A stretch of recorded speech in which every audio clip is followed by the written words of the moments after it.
Welcome back, friends. Today I have a wonderful guest, my friend Justina Ercole, who is a certified strength coach based out of New York City.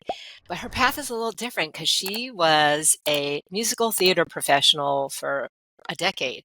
I'm going to have her tell you a little bit more about herself before we go into all the questions on how she became a YouTube superstar. That's what I'm calling you, the YouTube superstar. Oh my God, what an honor. So, like Tina said, I'm a strength and conditioning coach based out of New York City. And yeah, my path is a little different, but I think maybe not that different from what you would expect. I transitioned into fitness in full time in 2018. Before that, I actually went to school for musical theater. I did 10 years of performing in regional theaters and national tours and was really just doing fitness as a side hustle. Once I kind of realized that not only was I pretty good at coaching, it was also a much more linear trajectory in terms of career growth. You know, theater is very subjective, we'll say, in terms of where you fit in and, you know, what you're right for. And after 10 years of it, I was just like, let's transition into this and see what happens. So not only did you just transition to it, what I wanted to have you on here for is to talk about actually how you went from the transition into leaning into fitness on YouTube. So actually, let's start with, was there something that made you think, let me go lean in more, or is it that everything in fitness was just working out well, so you just kept leaning into that? Yeah, it was. So, in terms of fitness specifically, it really was just this is going really well. For the first time in a long time, I feel like I have a little more control over the outcome of my life, the income that I'm making, the jobs I'm getting, and I'm not always like up in the air waiting for the next thing. So, that was definitely it was a leap for me in terms of transitioning full time, and I don't think I ever really announced it. I just kind of did it and hoped no one really noticed because I think there's also something to be said. And now looking back, I'm like, oh, that's so silly. Why are we expected to do the same thing our entire lives, especially when you choose the thing you want to do when you're like 18? Looking back, I was like very embarrassed, almost like I felt like I failed. And Hmm. now I'm just like, no, I got to take what I love doing, which is entertaining and performing and speaking to people. And I used to teach dance and theater as well. And now I get to do that in a slightly different way because I do actually think there's a Hmm. lot of crossover with performing. And especially at that point, I was doing primarily group fitness. There's a huge entertainment part of group fitness too. The YouTube part of things really just started. I started my YouTube channel in 2018, actually just as a creative outlet to maintain some type of creativity when I wasn't performing anymore. So that really didn't turn into like even a fitness YouTube channel until about a year later. And it was just because those videos were performing better than the other ones. But I was making literally everything and anything. I was doing, you know, budgeting videos and cleaning videos and neighborhood tour videos, like literally just anything that I thought was fun because no one was watching at that point. But once I started making some fitness videos, they started taking off. And I was like, oh, well, these are doing well. Let's lean into this. And then the pandemic happened and it kind of spiraled from there. Oh, that's so interesting. So when you did the fitness videos, was it more of the follow along type, like, I'm doing this workout, come do it with me? Actually, no, it was educational. So breaking down like if you have 20 minutes, here's what I would do for a workout. Or if you, oh, I remember like I made a video about how to use ClassPass to the best bang for your buck. This was like in the early days of ClassPass when basically we In were the robbing great all. days. Yeah. Yes. Oh my gosh. So it was more stuff like that, like tips and tricks and educational stuff. Even to Hmm. this day, very little of what I post is follow along videos on YouTube, like Oh, that's so going that interesting. route. Uh-huh. Yeah, it's always mostly been educational in a hopefully entertaining way. Okay. So that will lead me to my question, I guess. When you were coaching in person, that when you pivoted into fitness Hmm. more, everything was in person.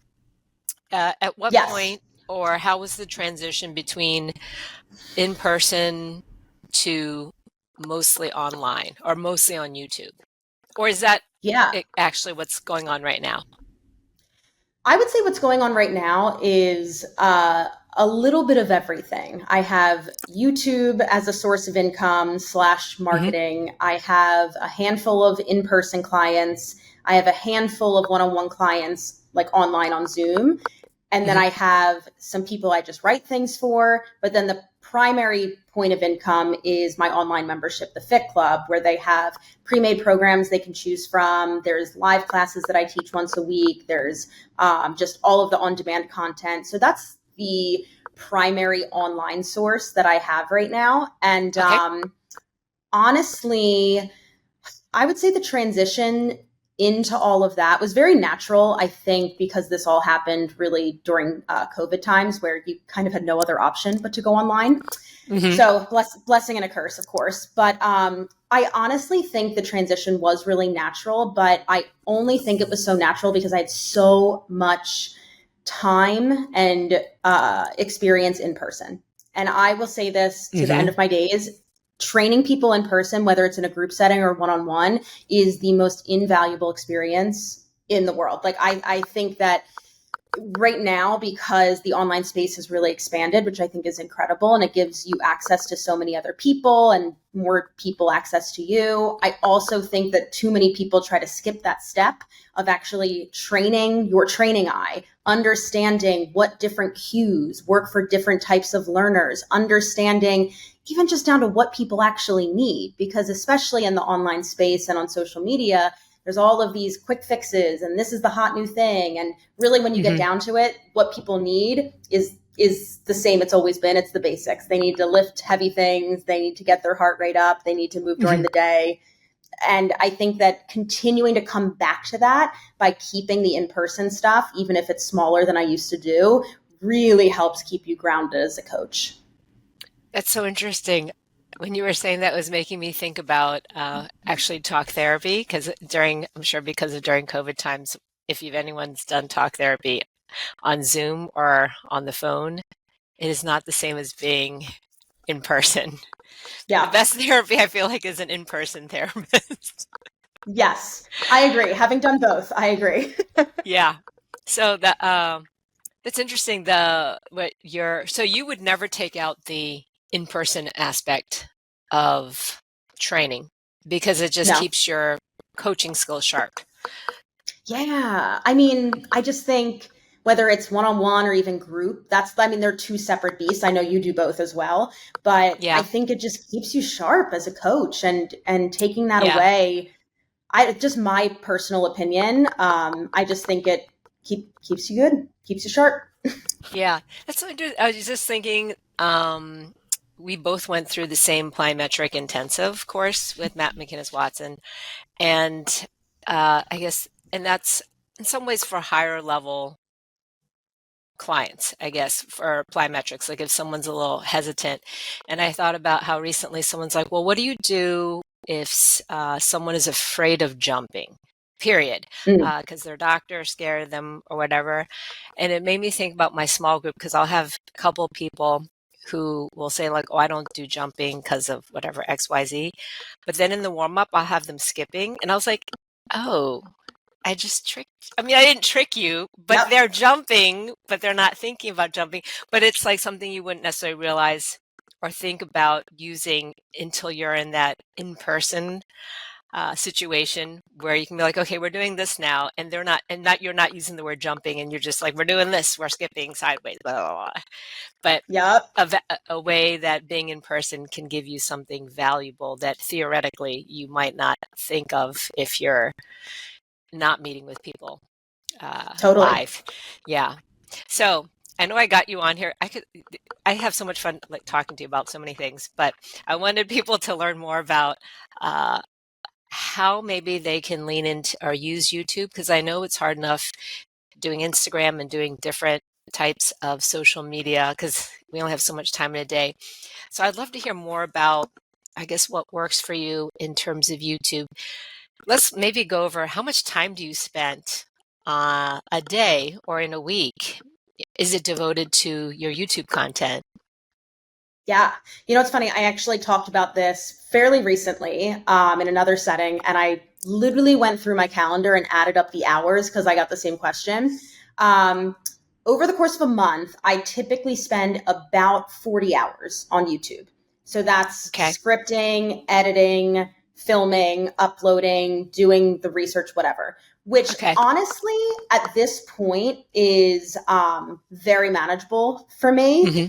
And I've gotten that down to a very efficient system. So that being said, for a long time, I really felt like every single day I was like scrambling to script something and then edit something and then Yes. upload this and then film this. And I just felt like I was constantly doing the same thing every day, which Yeah. isn't bad, but it felt frantic. Yep. So what I started doing was actually, you can like time block your day. Hmm. I started time blocking my month with YouTube content. So I'll typically map out a month of content, leaving some options open for if there's something that's very topical or very trendy. And I can film that real quick last second. But I'll map everything out for the month. So the first week of the month is always my filming week, and I film Hmm. every single thing.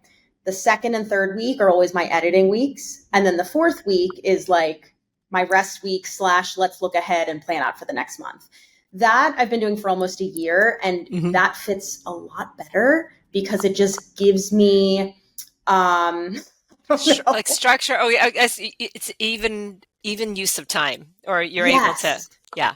Yes, it feels a lot less frantic. So it's hard to really say like how many hours in a day or a week I'm spending on Yes. YouTube, but definitely over the course of the month, the equivalent of, a week of work, basically 40 hours. Okay. I think, and that what's making that easier is knowing what section of the month you're doing what. So you're pre-planning. You were making the. I was thinking, oh my, that's so hard because depending on the type of creator that you are, like for example on Instagram, I'm very fly by the seat of my pants. I don't pre-plan Hmm. it, so it's very topical. So you can't do it on YouTube because of the other aspects, the technical aspects. It's hard to just be like, let me just film this and edit it and put it up. The nice thing about topical stuff is that it typically gets pushed in the algorithm more, and people are likely to click on it because it's topical and trendy. Mm-hmm. So that being said, a lot of times when it's something like that, I will just make it a really low effort video, and it's like, hey, I'm going to set up my camera and I'm literally going to get ready for the day, and we're just going to talk through this topic, and then it'll take me an hour to edit, and I plop it up there. Yeah. So I think that I've kind of found the best of both worlds there. Like if I have to Yeah. get something topical out, it doesn't need to be the most overproduced video. I just film it, edit it. People like to hear me talk apparently, so it does well. Oh, I love that.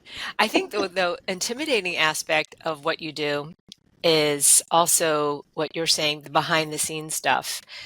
Was that a big learning curve? The editing, all the Yeah. computer stuff. I've always been a very good like self-teacher. Mhm. But that's the type of person that I am. But that being said, yes, for sure. Like I've spent so many hours on Google or YouTube, literally just looking up how to do this in Final Cut Pro, how to make sure my hard drive doesn't explode. Like there's a lot of just little technical things that Uh-huh. luckily you can just find out online for free because everyone's probably gone through it at some point. But it Yeah. definitely takes the type of person who's willing to look those things up themselves and not just have somebody tell them what to do. And I'm not Yeah. saying morally that's better or worse. It just takes a certain type of person to do it that way.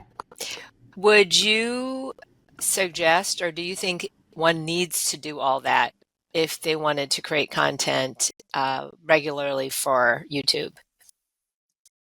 No, not necessarily. I mean, there's a lot of people on YouTube who hire an editor. Or have literally someone film them. I've actually gotten Kevin a few times to like come to the gym with me just to help me film or get different shots and things. So there's definitely things you can outsource. I think Mhm. that also though comes with a price tag. So it's Yes. really weighing, is that worth is the return on investment worth it?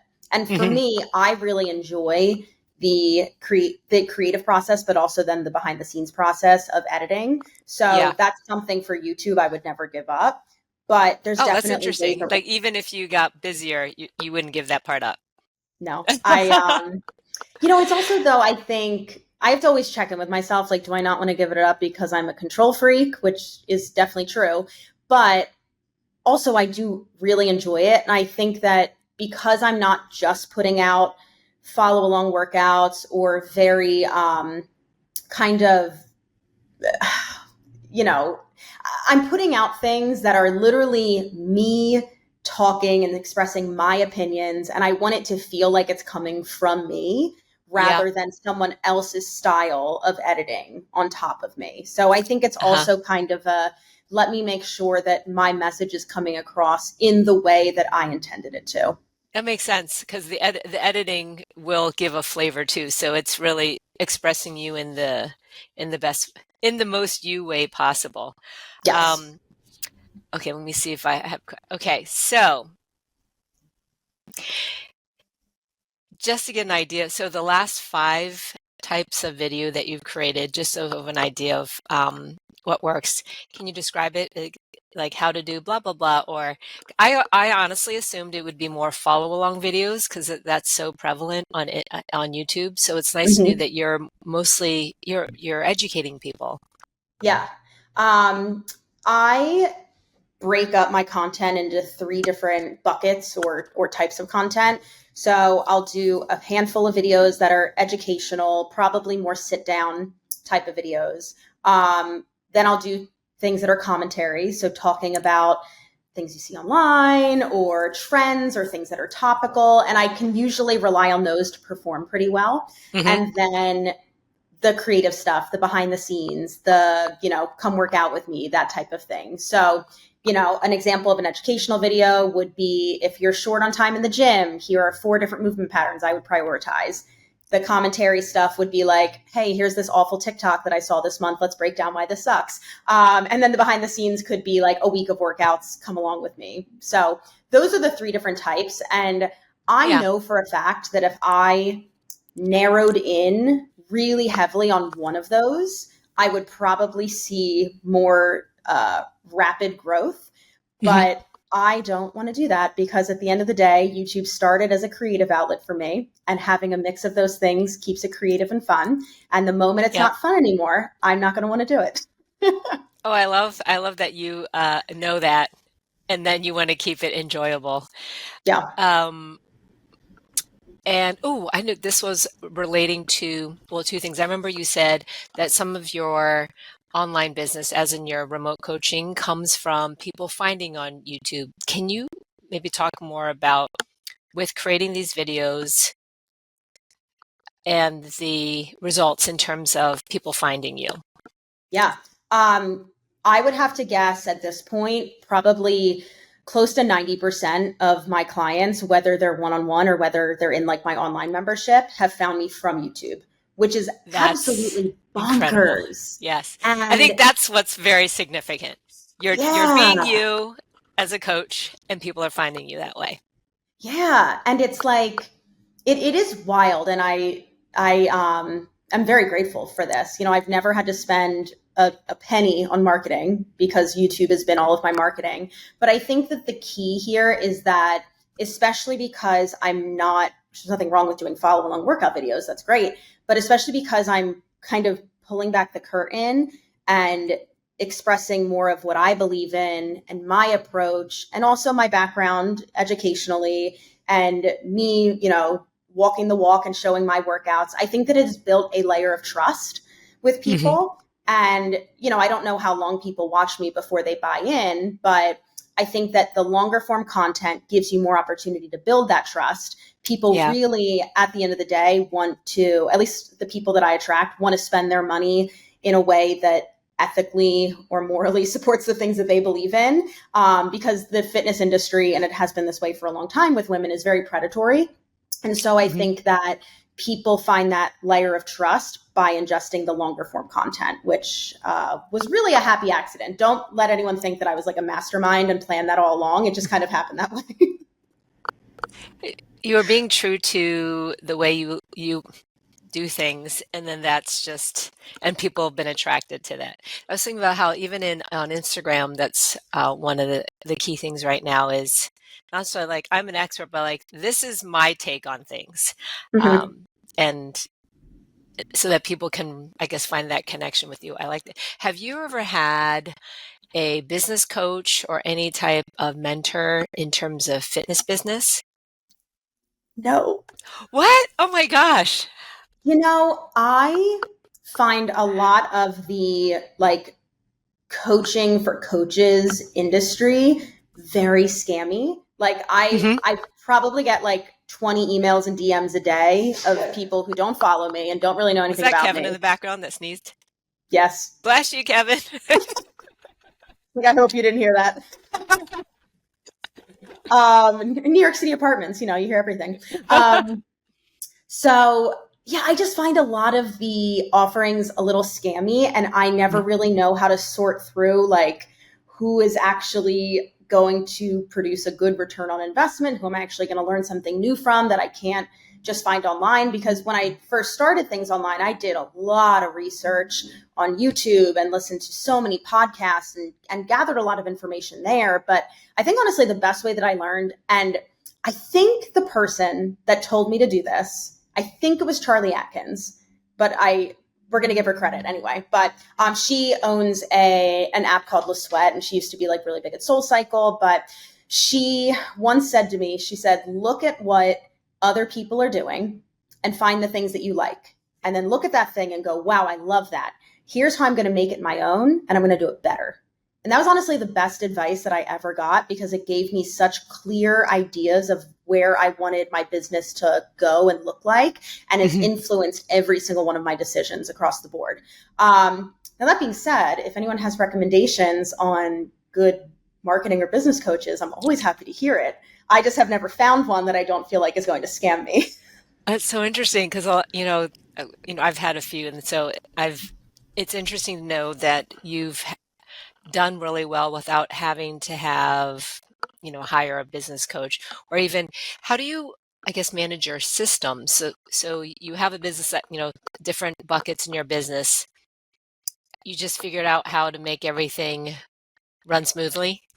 Yeah. I mean, I think that a lot of this came from working so many side hustles when I was still performing, and you just had to track your income, and you had to track your hours, and you had to track where I'm supposed to be when. Most days I would be in 3 or 4 out of the 5 boroughs in one day. Like that was how crazy and hustle heavy life was before I moved into this. Mhm. So I think that kind of taught me a lot of the skills. But I think the other thing is like pick one place where everything lives, and you're never going to lose your mind that way. So I track like all of my social media content, all of my clients where they're at in their programs in Asana. I've been using them for like 10 years and I really like it. Oh, Um, okay. and then I use like my Google Calendar, and I have Hmm. everything color coded and everything gets synced there. So I think one of the mistakes I made early on was having, this system here and then this system here and then this here. And I felt very overwhelmed with where everything was. So putting Yeah. everything in one spot was really helpful and gives you an idea of how to see the big picture too. So you don't do the type of, I guess when I think about having a business coach, they'll teach you about funnels, like, being email I marketing, all that kind of stuff. Yeah, I think the other part of a lot of approaches for business coaches is like cold DMs and email marketing. Hmm. And I don't cold DM people Or because even lead maggots. Have you ever run? uh, that's like, this is how bad I am at the marketing part of things. Is that like when you have like something free that people can get, and then, okay, And I then have one later of on those. they're in your, or yeah, or some kind of, yeah, either something free, like a webinar or Yeah, whatever, or even it could be slightly paid, but then it's like they're interested, and then from there it becomes yeah, a warm I have one of audience. those. Okay. Yeah. Yeah. So I think I like maybe just in a more roundabout way go about Mhm. some of these things. But yeah, I just me personally, I'm not into email marketing. It's not necessarily a system that I think I need to go down. Yep. And then I don't cold DM people because I hate when people do it to me. So I don't do it to Oh yeah, others. yeah. That's but it's weird because it's not even on purpose. YouTube is your lead magnet in the Yes. sense that when someone contacts you, it's because they saw you, where you weren't Yep. necessarily proactively. Oh, you can still hear me, right? My headphones are like a little whack. Yeah. Can you still hear me? Not on my headphones, so let me see. But as long as we can hear each other, it's all good. All right. And then I wanted to find out, what are the skills that you had that made it easier for you to do well on YouTube? First and foremost, having a theater degree, because you know how to tell a story, you know how to be engaging, you know how to talk to people. I think talking to a camera is definitely a whole different beast and takes a lot of time getting used to. But I think that's a huge part of it. I also, honestly, one of my other side jobs years ago was I worked with kids in theater and dance programs for like 15 years. And I actually think that working with kids is one of the best ways to become a better coach, become a better speaker, because you have to figure out how to get children who are all over the place, how to focus in, listen to you, do what you want them to do, and understand it along the way. So I think that both of those things made me a very clear communicator. And then it just happens that I then understood all, you know, I taught myself all of the tech stuff on the back end. But I think those two things really helped along the way. And you can't hear me. Oh, you can hear me now? Okay. We're back. All right. Something happened to my headphones, I hope. As long as you can hear me. I think kids probably are better than adults because adults are even worse than kids when it comes to instructions and listening. Yeah. And I also was always in a theater setting. So that means that like they wanted to be there, you know? Yeah. And a lot of times adults don't necessarily want to be there. They just feel like they have to. Yeah, that's exactly it. And my last question, let's see, we talked about that, is where can listeners find you online and check out YouTube? Of course, posted in the show notes. Of course. So obviously YouTube, just my name, Justina Ercole. Instagram, same thing. And then on my website, you can look up the offerings that I have. I have one-to-one services. There's a wait list right now. And then the Fit Club, which is my online membership. Fantastic. Justina, thank you so much for joining us. And if anyone has any other questions, I will put all her details in the show notes. And I'll talk to y'all next week. Yay! I'm Coach Tina. For more information about how to work with me, head to ironstrongfitness.com and send me a message. I'll see you next time.